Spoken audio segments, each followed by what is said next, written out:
Welcome to Booktopia TV. I'm John Purcell and I'm here with best-selling author Camilla Lackberg to talk about her new book, Buried Angels, but also to talk about the full series. Welcome to Booktopia. Thank you. Wonderful to have you here. I'm happy to be here. Now, I'm a bit worried about naming the series because I've been looking on the internet and that there's some people call it the Detective Patrick Hedstrom series, and some people call it a word I can't pronounce. Fjällbacka. An F in the beginning. I'm with you.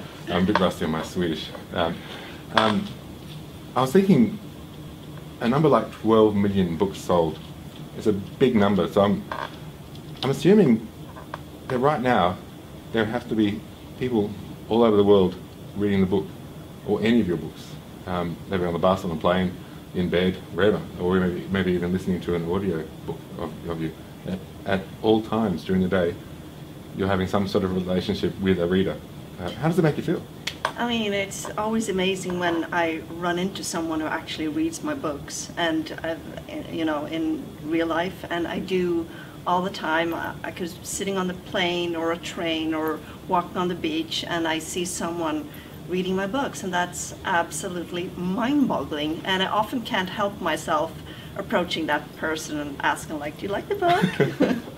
Well, it is one of those dreams for writers, isn't it? To have that kind of success and that temptation, to be able to go up and sit beside them and go, "I wrote that.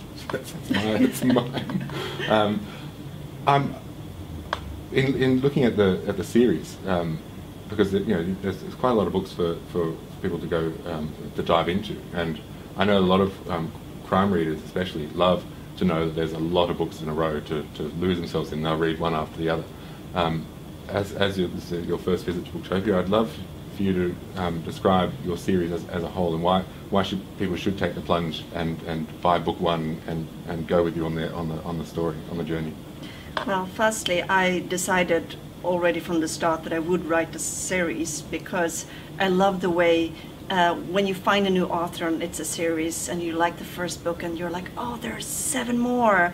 I love that feeling myself as a reader, so that's why I wanted to write a series. And also you can develop the characters not from A to Z in one standalone book. You can let them develop over the books, and that's what I've done with my characters. And my main characters, Eric and Patrick, they're a couple. She's an author, he's a police officer, and I think they have really become what is the great success of the books, because people love to follow them over the series, and you can follow as well their everyday lives as when they dive into murder investigations.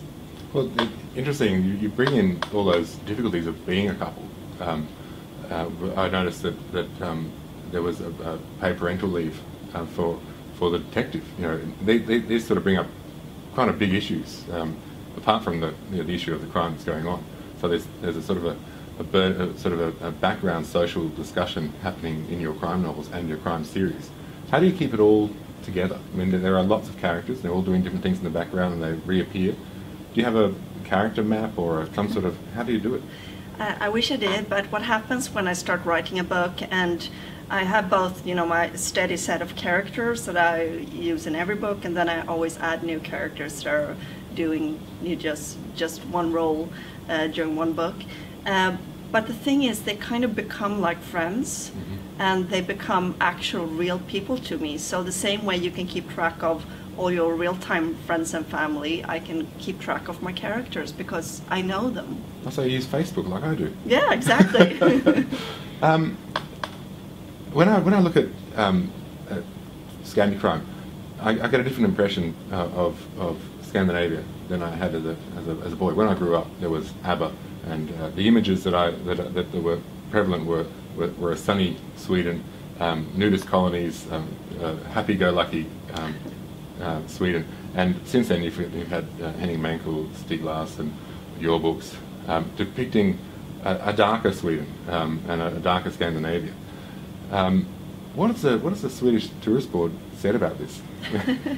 Well, they kind of like it, and I do know that there are all these stereotypical ideas of Sweden, and I encounter them all the time when I travel around talking about my books. Firstly, they're quite surprised when I show up, because everybody expects all Swedish women to be tall and blonde, and I show up and I'm dark and the size of a hobbit, so I kind of crush the whole idea of Sweden only by showing up. But I do think it's been good for Sweden.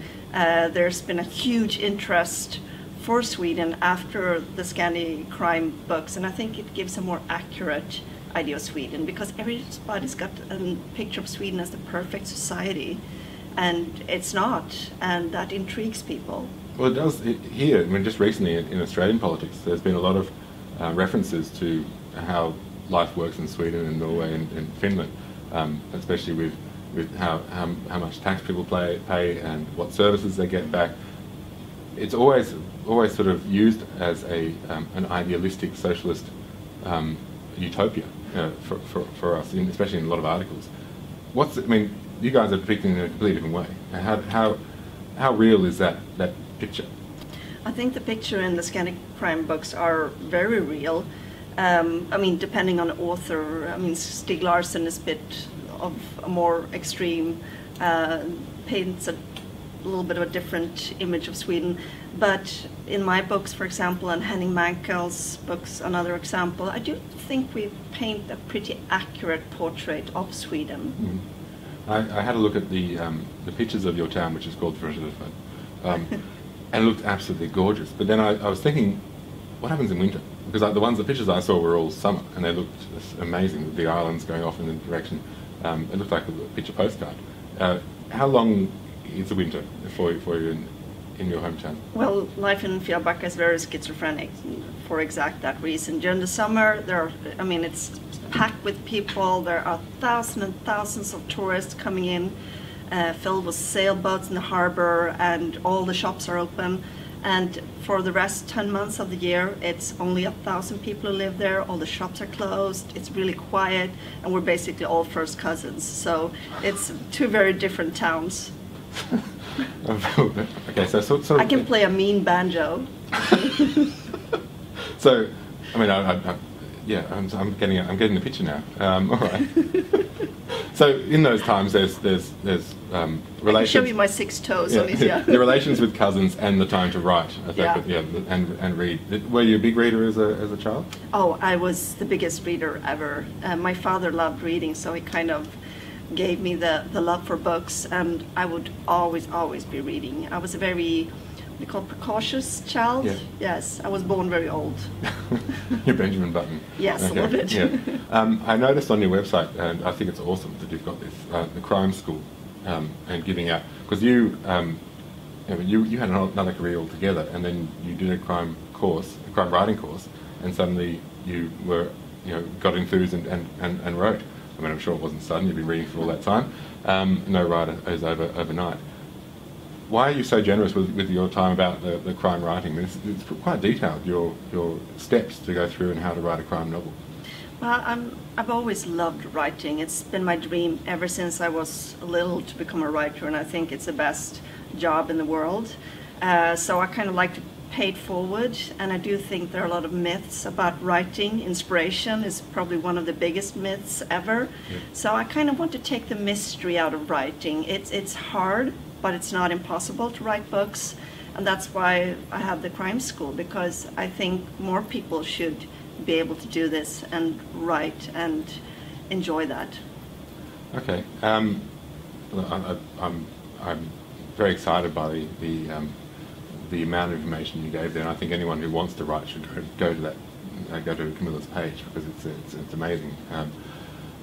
I wanted to also just touch on your latest book, because there are lots of people listening and watching who have read all of your books and are waiting to find out what your latest book is all about.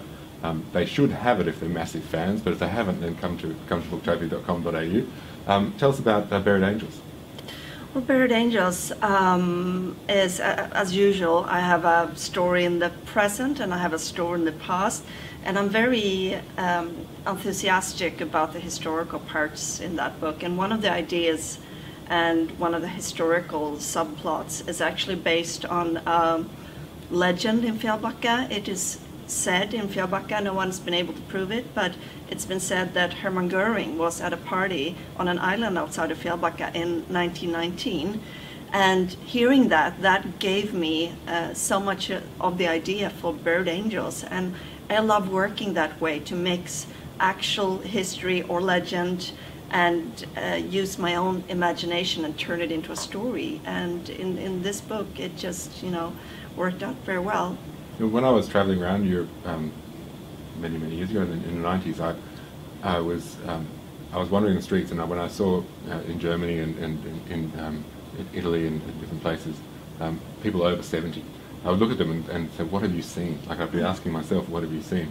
You've grown up with grandparents and older people in your community who have lived through that experience, a catastrophic experience that Europe was under.